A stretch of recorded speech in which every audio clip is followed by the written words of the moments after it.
성경은 무슨 책인 것 같아요? 성경은 무슨 책이에요? 기적의 책입니다. 할렐루야. 따라합시다. 성경은 기적의 책이다.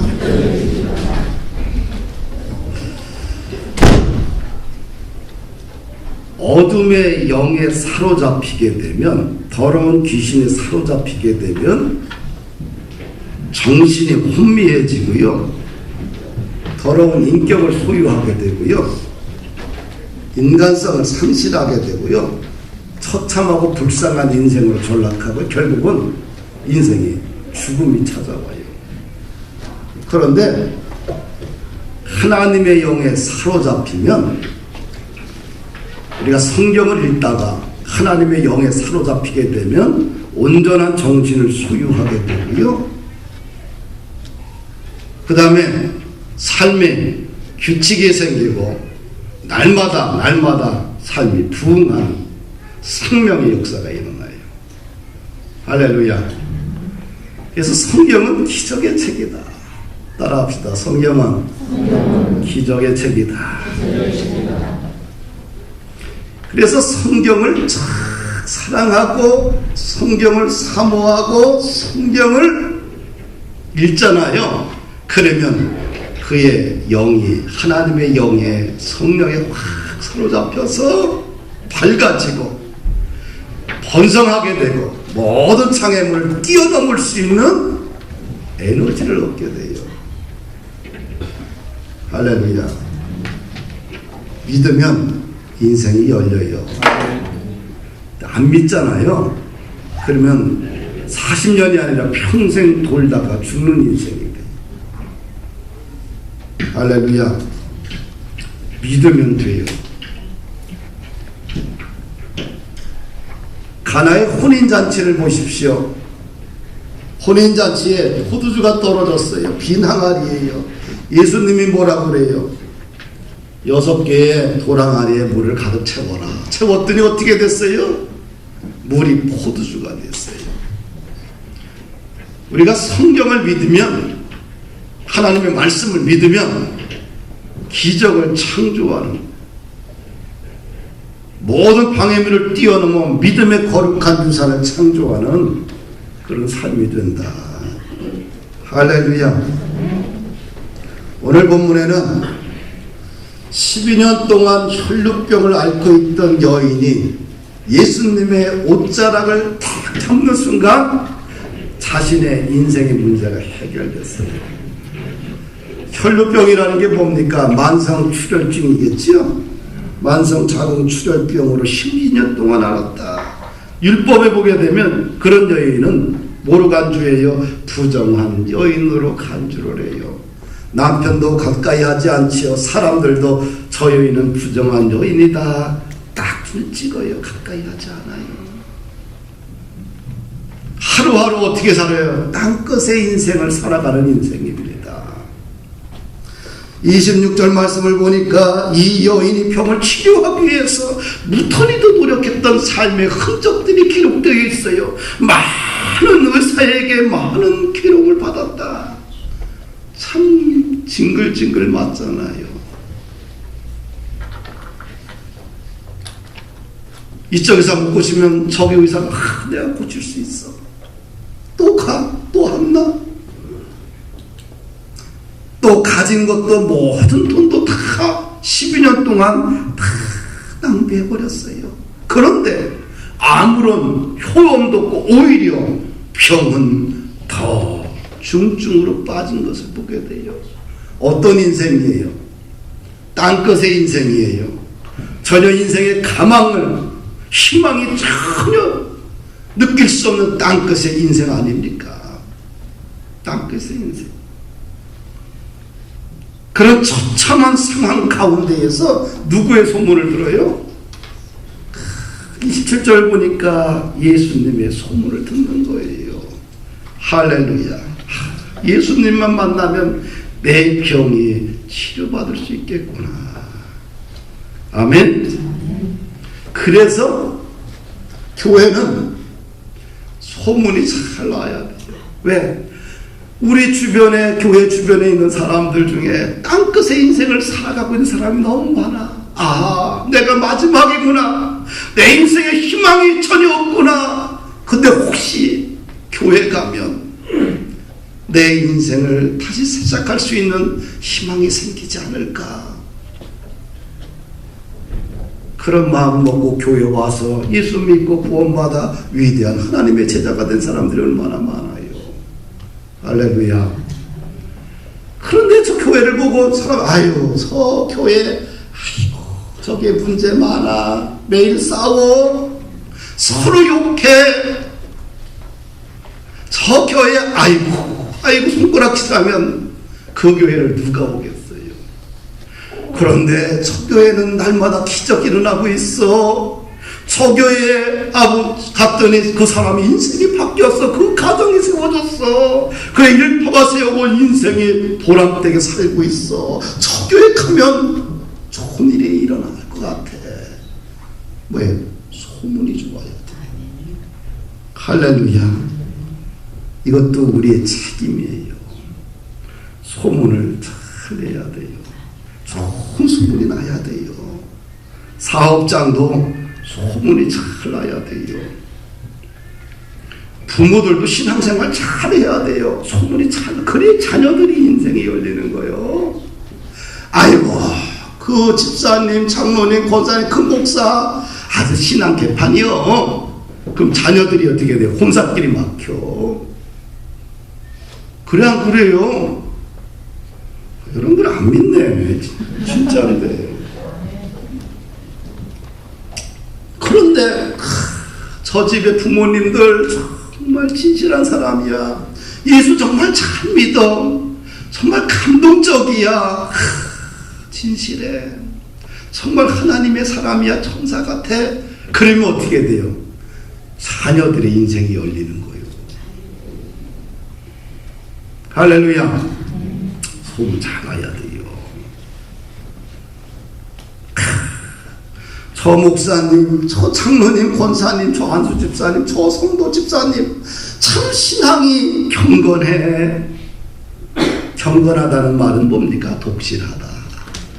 독실하다. 하나님을 대하는 태도, 교회를 대하는 태도, 성도를 대하는 태도가 독실하다.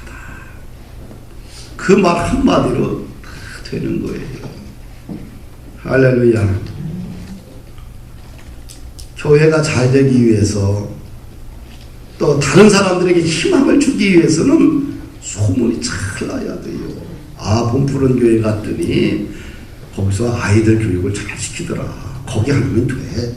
걱정하지 마. 네 자녀 데리고 와. 거기서 애 맡겨. 같이 예배 생활하자. 소문이 잘 나야 돼요. 아, 뭐 교회에서 뭐 쓸데없는 거 하냐. 이렇게 소문내면 안 돼. 그래 안 그래요? 그래 맞아. 본푸른교회 갔더니 야, 유학 안 가도 여기서 애들이 공부해서 애들이 예배 생활도 잘하고 반듯하게 영적으로 잘하고 수준 있게 크더라. 애들이 바뀌더라. 거기 가서 봤더니 악기를 연주하는 사람들이 참 신앙이 좋아서 이 악기를 통해서 배워갖고 애들이 이렇게 잘하더라. 거기 갔더니 제자 양육을 하는데 정말 장로님과 모든 목회자들이 열심히 가르치더라. 할렐루야. 소문을 잘 내야 돼요. 나는 우리 지휘자님 보게 되면 얼마나 감동되는지 몰라. 우리 지집사님 보게 되면 내 형님같이 생겨가지고 얼마나 고마운지 몰라요. 진짜라니까요.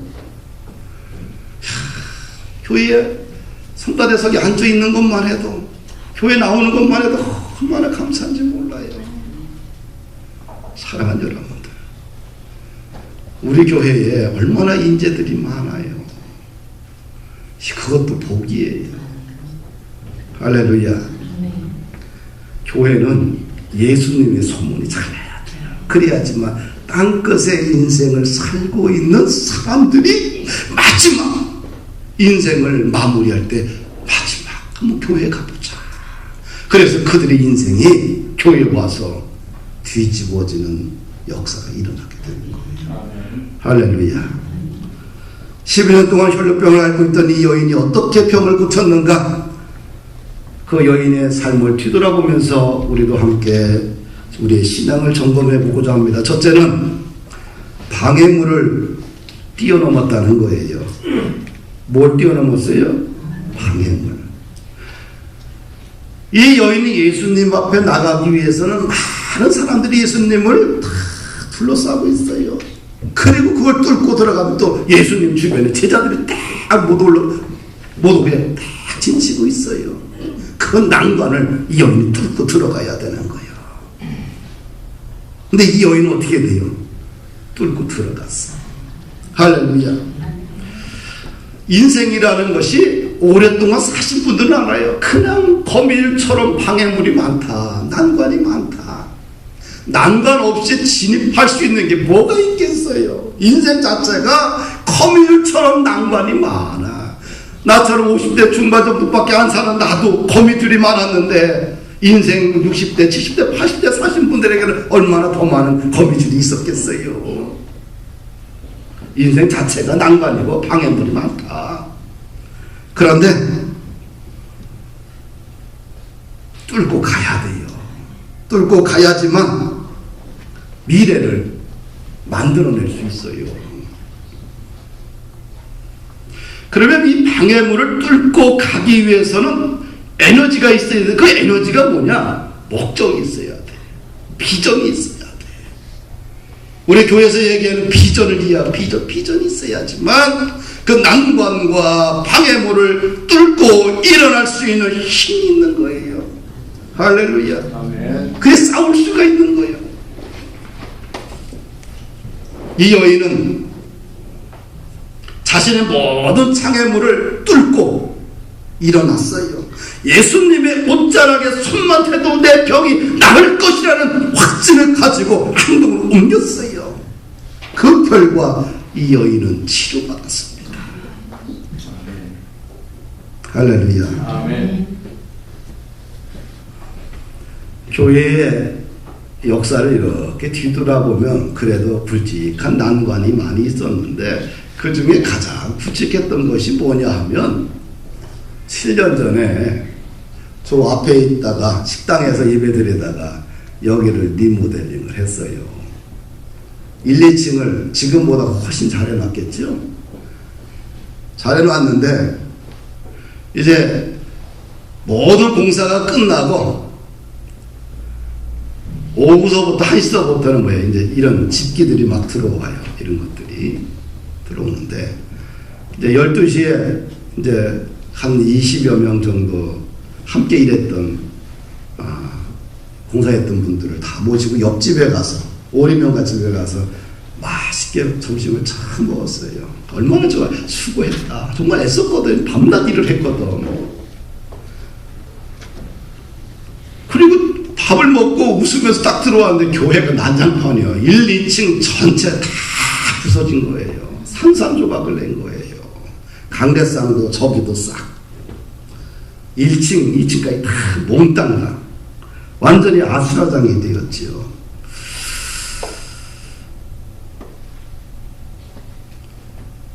왜 그랬느냐?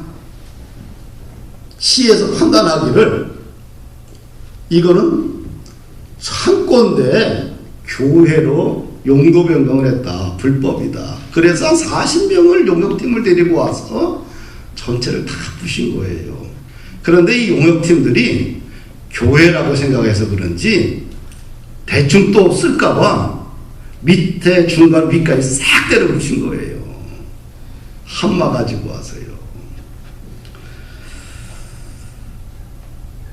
근데 여러 가지 그 상황을 보면서 그날 밤을 지새우면서 텅 빈 이곳에서 있으면서 지새우면서 생각을 해봤어요. 방해물이 너무 많아요. 첫 번째 방해물은 이 건축법을 위반했다는 거예요. 그래서 창고에서는 예배드릴 수 없다. 둘째 방해물은 뭐냐면 모든 벽과 기물이 다 파괴돼 버렸어요.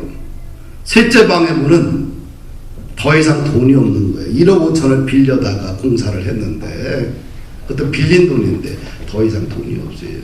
또 네 번째 방해물은 교회 분위기예요. 더 이상 안 된다. 그냥 포기하자. 다섯 번째 방해물은 나도 좀 편안하게 살고 싶다. 포기하고 그냥 편안하게 살자. 20평이면 어떻고 뭐 30평이면 어떻고 뭐 신경 쓰냐. 저 앞에 식당 거기서 예배드리고 그 사택에서 그냥 밥 먹고 그냥 살면 되지. 그냥 편하게 살자. 이런 스스로 자괴감에 빠져들었죠. 그런데 나는 리더 아닙니까? 내가 쓰러지면 다 쓰러지잖아요. 그래서 하나님 앞에 기도하면서 하나님, 이 난관을 어떻게 극복해야 됩니까? 분명히 하나님은 살아계신 분이고 그래도 하나님께서 원하셔서 여기까지 왔는데 사랑하는 성도들은 처참한 몰골을 보면서 그들이 낙심하고 그들이 시험에 빠질까 봐 목사는 참 가슴이 아프잖아요. 하나님, 이 문제를 어떻게 해결하면 좋겠습니까? 왜? 이 문제를 해결해야 될 의무가 담임 목사에게 있는 거예요. 담임 목사가 포기하면 다 포기하면 끝나는 거예요. 그런데 그 다음날 와서 또 부시는 거예요, 바깥을. 그래서 얘네들 참 대단하다. 대한민국 자유민주주의 국가에서 저렇게 사유재산을 부셔도 괜찮은가? 이런 생각을 하면서 이거 안 되겠다. 로고스에 대해 얘기를 해도 로고스도 방법이 없습니다. 목사님. 그냥 그걸 끝입니다. 그래요? 난 법과는 거리가 먼데 법만 보게 되면 잠이 오는 사람인데 그래서 공무원 대집행법을 갖다가 다 복사로 해서 읽습니다. 그 다음에 개발제한구역법을 복사해서 다 연구하는데 이틀 만에 내가 법을 통달하게 돼요. 누가? 하나님이 지혜를 주시니까 법이 그렇게 달더라고. 그러면서 내가 사시 공부했으면 멋있게 살 텐데. 난 그렇게 법이 눈에 싹싹 들어와 정리가 되는데 처음 알았어요. 그래서 이들이 집행을 하면서 불법을 저지르는 걸 4가지를 법적으로 찾아가지고 문서화해서 그리고 나서 이제 시장, 부시장, 국장들 그 다음에 어떻게 했어요? 그들이 이제 거꾸로 내가 갑이 되고 을이 되겠지요. 그러면서 이 문제를 해결을 했어요. 할렐루야. 방해물은 항상 있다. 난관은 있다. 그런데 난관을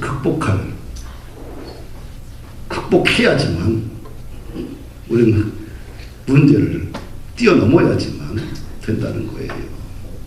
난관이 없는 것이 어디 있겠어요. 바울은 육체에 가시를 가지고 있어요. 그냥 이런 바늘 같은 거 쑤셔놓은 게 아니라 눈에 안질이라는 가시가 있었어요. 바울은 목회자하고 선교사입니다. 사람을 만나는 사람이에요. 근데 눈에서 진물이 흘러요. 얼마나 안 좋아요. 또 얼마나 이게 괴롭습니까? 그래서 그는 하나님 앞에 3번이나 육체의 가시를 제거해달라고 기도해요. 하나님, 내 인생의 아킬레스건입니다. 이 안질의 문제를, 이 가시를 뽑아주시옵소서. 근데 하나님은 그 말씀을 듣지 않는 거예요. 안 고쳐주는 거예요. 고린도후서 12장 1절과 10절을 보니까 너에게 가시를 준 것은 너가 자고하지 않게 하기 위해서, 교만하지 않기 위해서. 그래서 육체에 가시를 주었다는 거예요, 하나님이. 할렐루야. 바울은 이것을 보고 깨닫습니다. 하나님의 은혜가 족하구나. 내 능력이 약한 데서 강해지는구나. 그는 자신의 가시를 보고 깨달은 거예요. 할렐루야. 누구에게나 가시가 있고요, 난관이 있고 방해물이 있어요. 그걸 극복할 수 있어야 돼요. 가시가 없는 사람이 없어. 하나님이 왜 나를 부르시고 왜 나에게 안지를 고쳐주지 않습니까? 항변하고 나 그러면 선교사 안 하겠습니다. 목자 안 하겠습니다. 때려치고 가는 게 아니라 오히려 이 안지를 통해서 이 약한 곳에서 나를 강하게 하시는 하나님이시구나. 이것이 오히려 은혜가 되는구나. 할렐루야. 바울은 인생의 많은 방해물 앞에서 쓰러지지 않았습니다. 그 방해물을 밟고 일어났어요. 우리가 사방으로 우겨싸움을 당하여도 쌓이지 아니하며 답답한 일을 당하여도 낙심하지 아니하며 핍박을 받아도 버림받지 아니하며 거꾸로 뜨림을 당하여도 망하지 아니하고 우리가 항상 예수 죽인 것을 몸에 짊어지면 예수의 생명도 우리 몸에 나타나게 하려 함이라. 그럼 우리가 낙심하지 아니하노니 겉사람은 후패하나 우리의 속은 날로 새롭도다. 우리의 잠시 받는 환난에 경한 것이 지극히 크고 영원한 영광에 중한 것을 우리에게 이루게 함이니 우리의 돌아보는 것은 보이는 것이 아니요 보이지 않는 것이니 보이는 것은 잠깐이요 보이지 않는 것은 영원합니다. 할렐루야. 밟고 일어났어요. 믿음으로. 아멘. 성경의 인물들은 한결같이 모든 방해물을 뚫고 일어났지요. 다윗은 골리앗을 넘어섰고요. 사울이라는 방해물을 뛰어넘어 하나님의 사람으로 그가 쓰임받았어요. 이삭은 어땠습니까? 블레셋 사람들이 물구렁이를 파게 되면 맵고요. 싸우지 않고 또 옆에가 또 팝니다. 또 맵습니다. 끊임없이 그는 싸우지 않고 하나님의 형상을 잃어버리지 않고 하나님의 나라를 세워가는 것을 보게 돼요. 사랑하는 여러분들, 방해물은 있다. 방해물 앞에서 쓰러지지 말고 그 난관을 믿음으로 좀 극복합시다. 할렐루야. 학생들에게도 방해물이 있고요. 사업가들에게도 방해물이 있고 교회도 방해물이 있고 어디 가나 다 방해물이 있어요. 그 방해물을 뚫고 일어나야 돼요. 그래야지만 우리는 주님의 이름을 빛낼 수 있다. 두 번째로 이 여인이 이런 기적을 만들게 된 것은 뭐냐면 생각 속에 간절한 믿음의 소원이 있었다는 거예요. 28절 29절 말씀을 함께 읽습니다. 시작.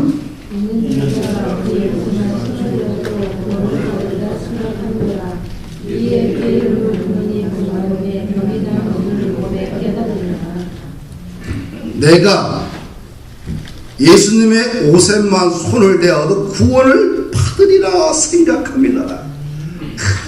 생각이 이게 중요해. 예수님의 옷자락에 손만 대어도 내 병이 나을 것이라는 이 확신, 이 믿음 가지고 가서 됐더니 진짜 났어요. 할렐루야. 영국의 심리학자 아이젠코가 실험을 합니다. 효과 없는 가짜 약을 가지고 환자에게 이것을 먹으면 반드시 효과가 있습니다 했더니 가짜 약을 먹여도 3분의 1이 다 병고침 받은 거예요. 어떻게 해야 되겠어요? 가짜 약을 먹여도 사람이 병에서 치료받는데 믿음의 사람들이 어떻게 얘기해야 되겠어요? 인생의 땅끝에 살고 있는 사람들에게, 낙심 속에 절망 속에 살고 있는 사람들에게, 어찌할 뻔을 몰라서 방황하는 사람들에게 한번 믿어보면 어떨까? 한번 기도해보면 어떨까가 아니라 기도하면 네 문제 반드시 해결됩니다. 걱정하지 말고 기도하시고 금식하세요. 성경 읽으면 반드시 성경 속에서 삶의 지혜가 나오고 사업을 이끌어갈 수 있는 삶의 지혜가 나오니까 성경 읽으세요. 예수 믿으세요. 그래야지. 생각을 바꿔놓는 것이 지도자들이 해야 할 일이에요. 생각이 병들면 아무것도 안 돼요. 아무리 좋은 것을 갖다가 줘도 다 어떻게 땅에 떨어지고 말아요. 할렐루야. 예수님이 병자들을 고칠 때 먼저 그냥 병 고친 게 아니에요. 내가 믿느냐? 네 믿습니다. 내가 믿느냐? 네 믿습니다. 네 병이 치료될 줄 믿느냐? 네 치료될 줄 믿습니다. 그러면 치료되라. 고침받을지어다. 귀신아 떠나가라. 뭐요? 생각을 바꾸는 거예요. 할렐루야. 생각에 축복이 넘쳐야 돼요. 끊임없이 나는 믿음의 사람이다. 나는 잘 되는 사람이다. 나는 복의 사람이다. 나는 하나님의 사람이다. 나의 인생은 미래는 밝다. 끊임없이 자기 자신을 향해서 생각의 초점을 믿음으로 예수님께 확 끌고 가야 돼. 아멘. 교회를 누가 세울 수 있을까요? 사랑하는 청년들, 교회를 누가 세울 수 있을까? 병든 사람은 못 세워. 생각이 병든 사람은. 교회를 세울 수 있는 사람이 뭐냐? 생각이 믿음으로 건강하게 확 차 있는 사람만이 세울 수 있어요. 할렐루야. 이렇게 한번 생각해 보면, 내가 범푸른 교회는 내가 책임지겠습니다. 따라합시다. 범푸른 교회는 내가 책임지겠습니다. 성가대는 내가 책임지겠습니다. 할렐루야. 내가 공포는 교회는 전도에 다 채우겠습니다. 아, 이런 정신 얼마나 좋아요. 하나님, 우리 하나님께 우리 생각에 좀 부자가 될 수 있도록 기도합시다. 할렐루야. 내일부터 내 사업장, 내가 다니는 회사 내가 책임지겠습니다. 그래야지. 어떻게 돼요? 하루하루 출근해서 일하는 자세가 틀리지. 아유, 대충 하다가 봉급 일박 끝나겠다. 그럼 어떻게 해야 돼요? 그 일터에서 무슨 부유함이 있겠어요? 나는 살면서 하나님이 주신 은혜가 있어요. 굉장히 긍정적인 겁니다. 하나님 가서 대충 두고 따라가는 거 싫어요. 하나님 내가 책임지겠습니다. 그러니까 에너지가 더 있더라고요. 그냥 대충 묻어가겠습니다. 아, 성격에도 안 맞고 내 믿음의 성격에도 안 맞아요. 어떻게 해야 되겠어요? 하나님 내가 책임지겠습니다. 어떤 조직에 들어가도 하나님 내가 이 조직을 내가 책임지겠습니다. 내가 연극배우라고 한다면 하나님 나에게 준 이 연극배우로서 이 연극배우들 내가 먹여 살리겠습니다. 이런 정신 가지고 그냥 거기서 그냥 대충 기웃거리고 언저리 있는 게 아니라, 내가 하나님 나에게 기회를 주십시오. 나에게 지혜를 주십시오. 나에게 능력을 주십시오. 내가 이 삶의 자리에 하나님이 나에게 주신 이 구역을 내가 반드시 일으켜 세우겠습니다. 내 가정 내가 세우겠습니다. 멋있잖아요. 시편 37편 4절에 여호와를 기뻐하라. 저가 네 마음의 소원을 이루어 주시리라. 할렐루야. 시편 2장 8절 보니까 내게 구하라. 내가 열방을 유업으로 주리니 네 소유가 땅끝까지 이르리라. 생각에 하나님 나라에 걸맞는 비전으로 믿음으로 가득 채웁시다. 따라합시다. 나의 생각에 하나님 나라에 걸맞는 비전으로 믿음으로 가득 채우겠습니다. 아멘. 아멘. 1958년에 리우 쉬퀸이 제1회 국제 차이코프스키 피아노 경연대회에서 2등으로 수상을 합니다. 그의 나이 19살이지요. 리우 쉬퀸은 세상에서 잊혀진 채 중국으로 들어가요. 중국에서 설립된 최초의 음악계의 피아노 연주자가 되는데, 문화혁명이 일어나면서 서양 음악을 단념하도록 했지만 거부하여서 감옥에 투옥됩니다. 자그마치 6년 동안 작은 감옥에서 그는 지새워요. 무자비에게 맞고 폭행을 맞고 팔이 부러집니다. 그에게 주어진 작은 방에는 모택동의 교훈서 하나밖에 없습니다. 시간이 들어서 리차드 닉슨이 태평양을 가로질러서 위기의 다리를 놓기 위해서 중국에 갑니다. 리우가 감옥에서 나와요. 그리고 필라델피아 오케스트라와 북경에서 연주하도록 명령받습니다. 그런데 모든 사람 앞에서 리우는 완벽하게 연주를 합니다. 그리고 다시 콘서트가 끝난 후 18개월 동안 감옥에 또 갇힙니다. 다시 한번 훈련해서 연주할 것을 명령받았고 다시 또 훌륭하게 연주합니다. 중국의 정치적 상황이 변하여서 이제는 중국을 대표하는 중국의 음악가가 되었습니다. 7년 이상 감옥에 갇혀 있었는데 연주를 할 수 있는 상황과 환경이 전혀 아니었는데 완벽하게 그는 연주했습니다. 감옥에는 피아노도 없고 종이도 없습니다. 그에게 아무것도 주어지지 않았어요. 감옥에서 리우에게 빼앗지 못한 것이 있었어요. 음악에 대한 사랑만큼은 감옥에서 간수들이 빼앗지 못했습니다. 7년 동안 감옥에 지내면서 그는 상상 속에서, 생각 속에서 피아노를 눈에 보이듯 연습을 한 것입니다. 할렐루야.